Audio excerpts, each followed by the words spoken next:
Hi, my name is Brian Fox. I recently sat down with all 9 town council and school committee candidates to learn more about them. Questions were developed by myself and members of the Wakefield, Massachusetts Community Page Facebook group and were not reviewed by WCAT, and no candidate was provided a final list of questions ahead of time.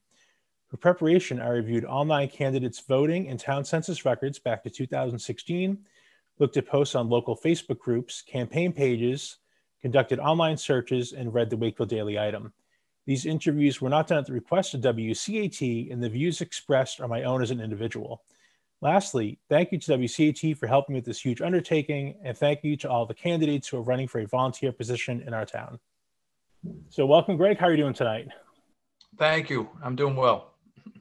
So like to tell us a little bit about yourself? Sure. So my name is Greg Liakos. I'm an appointee, a current appointee of the Wakefield School Committee. I was appointed last fall to fill a vacancy on the school committee, and I'm running to essentially fulfill the rest of that term. So 1-year term in the school committee. I served 2 full 3-year terms in the school committee between 2016 and 2019. I've lived in Wakefield about 21 years and am a native of Peabody. My wife, whom I met in college, was a Melrose native. So we settled in this area to be close to her parents, and just love the community and love the people, and I'm very passionate about public education. And so looking forward to chance to serve the community again on the school committee at a time when the schools really need a lot of support. Great. So aside from the school committee, what other Wakefield organizations are you involved in?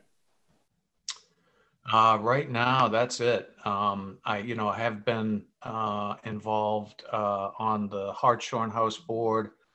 And I chair the Wakefield Democratic Town Committee. I'm not sure why I would forget that, because that's a lot of work too. I was wondering why I didn't mention that. Well, I thought that was a pretty big deal, but yeah, thank you. But yeah, those are the two. Those are the two where I put most of my time. So you served your other terms, and now you're coming back again running for this 1-year term. That's right. What led to your decision to run for this 1-year term? Well, it's really the same set of circumstances and considerations that I made when I put my name forward to be appointed. And principally, it's an understanding that the Wakefield Public Schools, like all public schools right now, need a lot of support. They need people with experience, and they need advocacy, and they need individuals who have the capacity to make good decisions. The schools have gone through a lot this last year. We've all gone through a lot, but the pandemic has had a particularly acute impact on public education, and especially on kids, who struggle with, disabilities, mental health, kids in poverty, kids in special education programs, English language learners, the absence of classroom experience over the course of, now a year has really taken a toll. And so I really just felt like it was all hands on deck to support the Wakefield Public Schools. And so I put my name forward, and I was fortunate to be appointed by the school committee and the town council.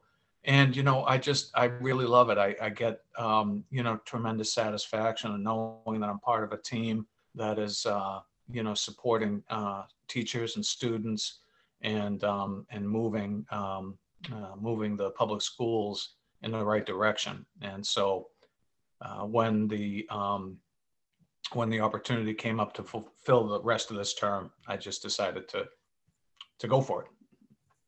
Nope, but that makes sense. And you're the only incumbent running right now. Right. There's the 2 people who resigned in the middle of their term, and then right. Weed not running against. You're the only incumbent this year. So right. Congratulations to you for stepping back up. Thank you. Especially to fulfill, someone else's term. Right. Thanks. So one of the most important things about holding a local office is the participation in, voting in town elections and attending town meetings. How do you think your attendance has been over the years? My attendance at town meetings. I'm not sure. Over the last few years, I've certainly tried to attend as many of them as I can. But I mean, in my 6 years in the school committee, I think it was more important for me to be at school committee meetings, right, and to make those decisions. Mm-hmm. But yeah, engagement at all levels, I think, of the community is really important. And, that's actually when it makes me think of an important role of the school committee. I think that tends to be underappreciated, which is that it is important to be visible and to be accessible for residents of the community, and not just parents, not just families that have a direct stake in the schools, but for all residents to see members of the school committee out and about and attending public functions, to know that representatives of the Wakefield Public Schools and elected representatives in particular, have a presence in the community and are engaging the community beyond, the circle of the schools. And I've always tried to do that, and will continue to. Obviously, this past year has been unusual, and those opportunities weren't as frequent, but I think it is an important role for school committee members. Aside from this past year, what kind of events did you attend? What were some of your favorite ones in your role as school committee? Oh boy. Well, I mean, I love the Veterans Day ceremonies in town, the Memorial Day ceremonies, and not just because it's you, but the 4th of July parade. Those are really wonderful, affirming civic events that kind of give our town identity. And there are the ones that are school related too. The Halloween downtown, the pumpkin carving event, and then the ones that I really made an effort to attend every year: the Wakefield Educational Foundation's awards banquet, which is such a celebration of learning, wonderful event. The National Honor Society induction ceremonies for the seniors, and a whole range of those community events where you really feel like you're part of something bigger than yourself, and that's a meaningful part of living in a town like Wakefield. Great. So what is your education field's background? What makes you a good school committee member? Sure. So let's see. So I was graduated from Peabody High School. So I was educated in the public schools. I did a postgraduate year at Bridgeton Academy, which is in Maine, and I had intended to go there. I was not a great student. I was a great student in elementary school, but I was not a great student in high school. I had a lot of things go on with my family, and I sort of checked out as a teenager. But I loved sports. I loved playing football and lacrosse, and I had a lot of encouragement at my senior year at football, and my coach said, "You should do a postgraduate year." My father said, "You should do a postgraduate year for academics." So I ended up applying to Bridgeton Academy, which is a one-year post-grad school in Maine, and trained all summer to play football there. And my hope was that I would be able to play in a Division 1A school, perhaps. But 4 days before I was supposed to report to camp, I got into a terrible car accident and broke my shoulder, broke my leg. I hurt my back really badly. And I tell that story because it was a really difficult time in my life. And when I got up to Maine at Bridgeton Academy, my whole vision for what I was going to do was dead, essentially. But what I discovered was that I really loved being a student, and I had some really excellent teachers. I had terrific teachers at Peabody High School, but I wasn't willing to take their instruction in many ways. And some of them were really encouraging, but I wasn't ready for their message. But I was ready at Bridgeton, and I got into the accelerated English language program, English literature, and the dean of the school read one of my essays early on in my fall semester there, and it was like a light went on. And I said, you know, I don't have to define myself as an athlete anymore. I can define myself as a student and someone who really values thinking. So that was, I think, a really important moment for me, and kind of set me on my journey. I ended up going to Assumption College. I had a double major in politics and English. Became a journalist after college, wrote for several local newspapers, eventually became the chief political correspondent for the Salem News, a daily up at Salem covering the North Shore. And then switched from journalism to public affairs and became the head of public relations for the Peabody Essex Museum in Salem.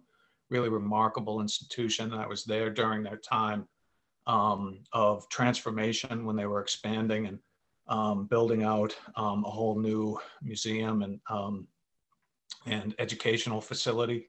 And during that time, I began a master's program in history at Tufts University, focused on sort of cultural history, the kind of intersection of art and art history and history. So I ended up getting an MA there, and then worked for many years after leaving the museum, after about 5 or 6 years at the Massachusetts Cultural Council, the state arts and humanities agency, where we supported many, many different kinds of arts education programs, both in school and after school programs. So became a passionate advocate for arts education as well as education in the humanities. All of those experiences, I could go on and on, have shaped you know, my core values and my passion for learning. What do you think the main objective is of the Wakefield School Committee? Well, the main role of the school committee really is to advance the quality of public education for all students. And of course, that's a broad mandate. But fundamentally, the school committee focuses on a few very distinct things. And so if you sort of back up and you look at a public school system and you look at how public schools are governed, you have multiple layers of governance. You have, you know, federal law like Title I that dictates how you spend money on students in poverty or students with disabilities. You have state law. You know, you have a state board of education. You have Chapter 70 that dictates how much money each community gets from the state. And then you have local control, essentially, about how public schools are funded and about policy. So the school committee is really the core governing body for the public school systems. And the areas where we have most influence are, first, we hire, evaluate, and if necessary, we fire the superintendent. And the superintendent is the CEO of the school system. So that is, the superintendent is the most important position in a public school system. And as the governing body, the school committee, by hiring that person and giving that person oversight, you know, is a central, in turn becomes central to the success of the district. The second thing the school committee does is it approves the budget, develops the budget, and then approves the budget, and then takes that budget to the broader town, a town meeting. And of course, the budget, as you know, you've probably heard before, the budget, you know, is a policy document, right? The budget in a way is a moral document. The budget reflects the priorities of the district by virtue of what you're investing in.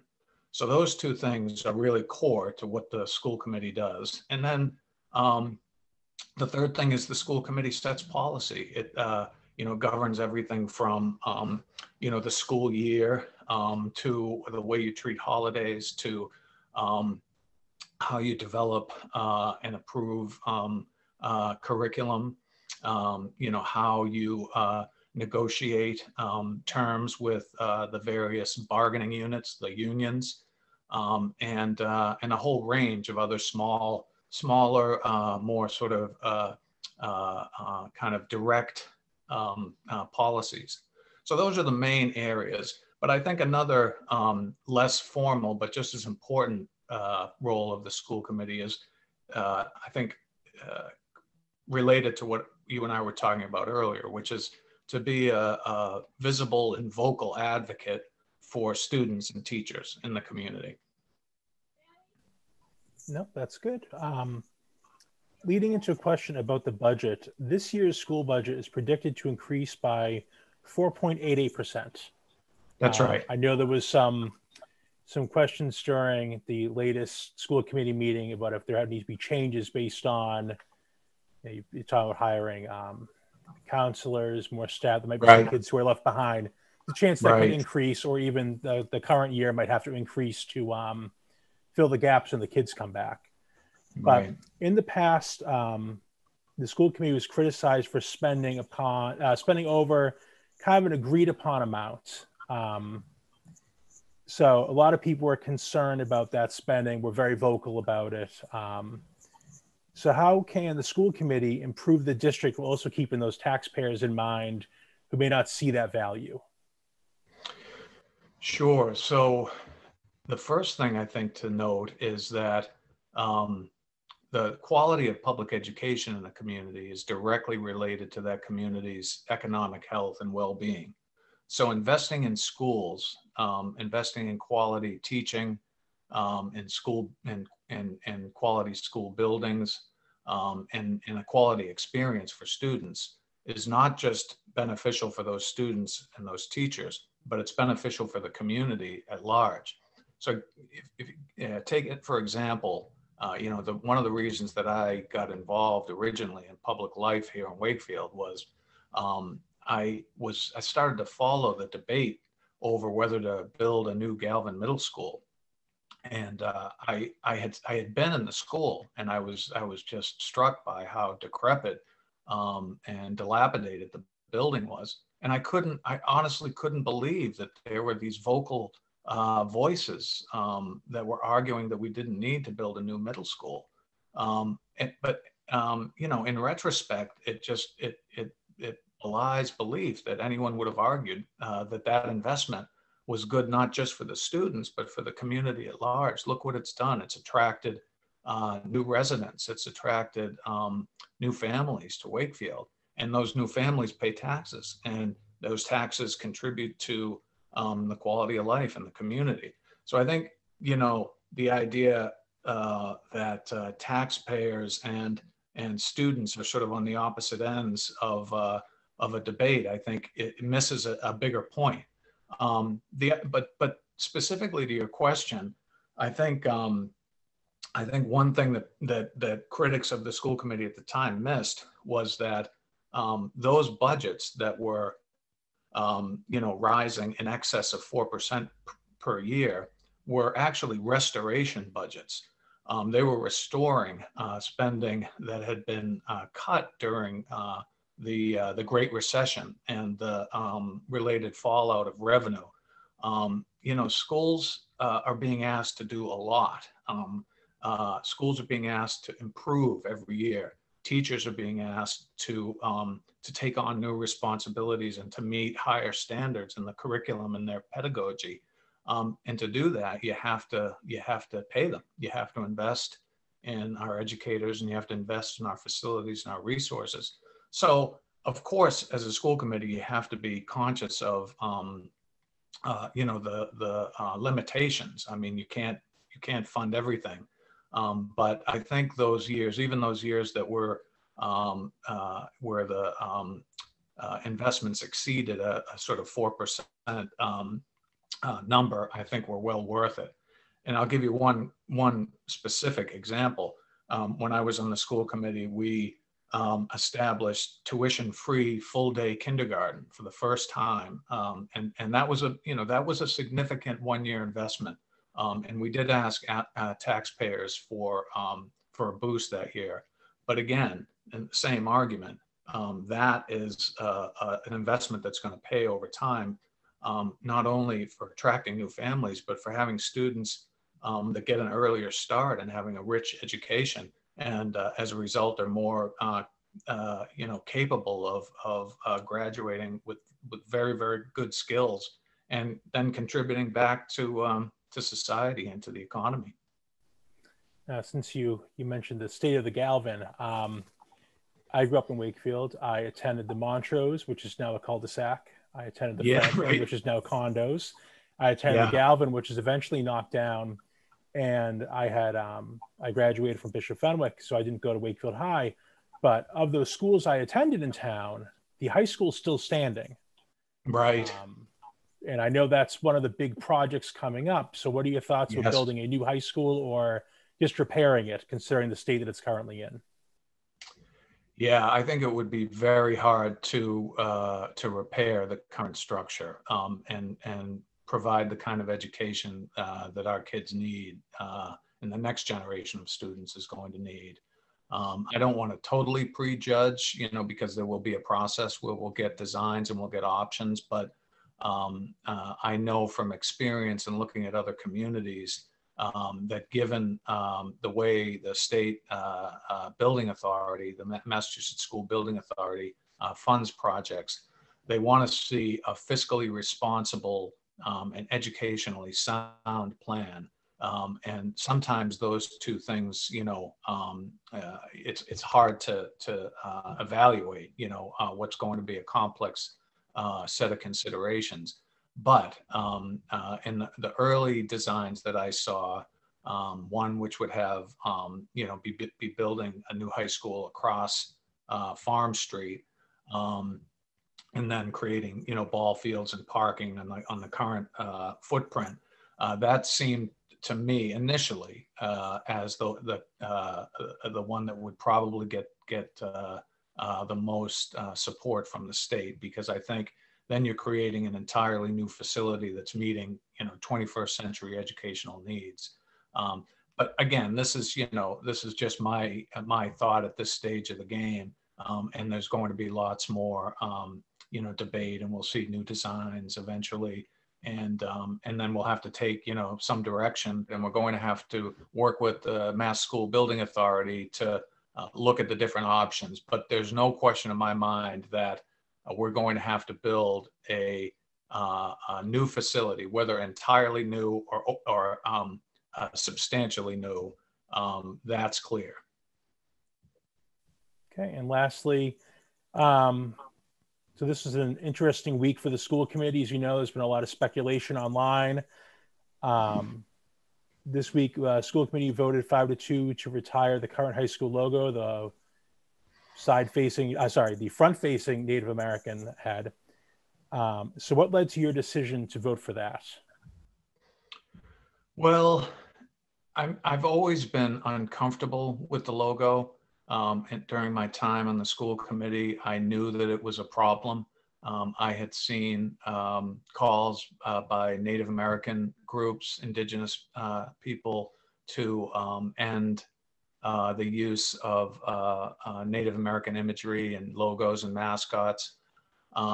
But, there were other priorities at the time, and I didn't, in retrospect, I didn't pay as close attention to those calls as I believe now that I should have.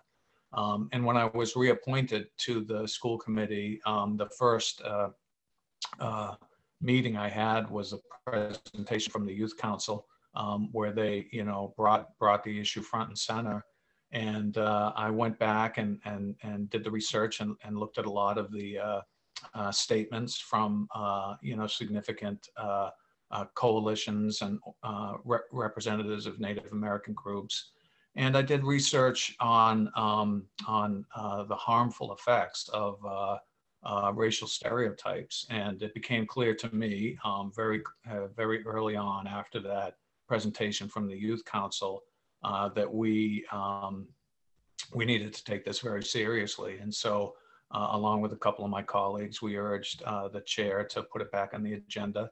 And we created a process that included a lot of public input. And most importantly for me, we gathered a panel of Native American leaders from tribes and organizations across the state and heard directly from them. And after that, there was really no doubt in my mind that this could really be harmful for students, and that we needed to make a change. Could you briefly explain why the decision was made to do this vote on the 324 meeting, as opposed to waiting until the non-binding election on 427?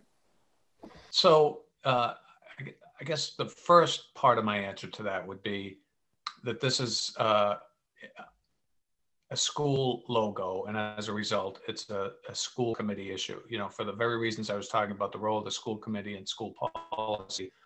We're elected to make decisions about school policy. So, and we're elected not to make decisions based on, a public opinion poll. We're elected to make decisions based on good information and our own judgment. So for those reasons, I thought it was important for the school committee to take a vote. And then secondly, I think it was important.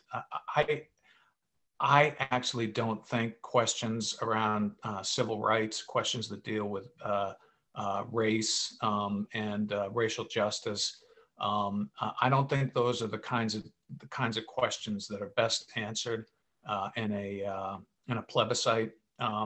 So, if I had had my way, this kind of question would not have gone to a ballot vote. At the same time, I understand it's part of the town charter. So, finally, I would say that if people are going to vote on it and people are going to go to the polls and make a decision about it, I thought it was important for them to know where the school committee stood on the issue. So for those reasons, that's why I thought it was important for us to take a vote. Well, Greg, we're almost out of time. So thank you for joining me tonight. It was great to talk to you and learn more about what you've done on the school committee, what you're hoping to do going forward. So thank you again. And good luck Thank you, on Brian. April 27th. All right. Thanks a lot. I appreciate the opportunity.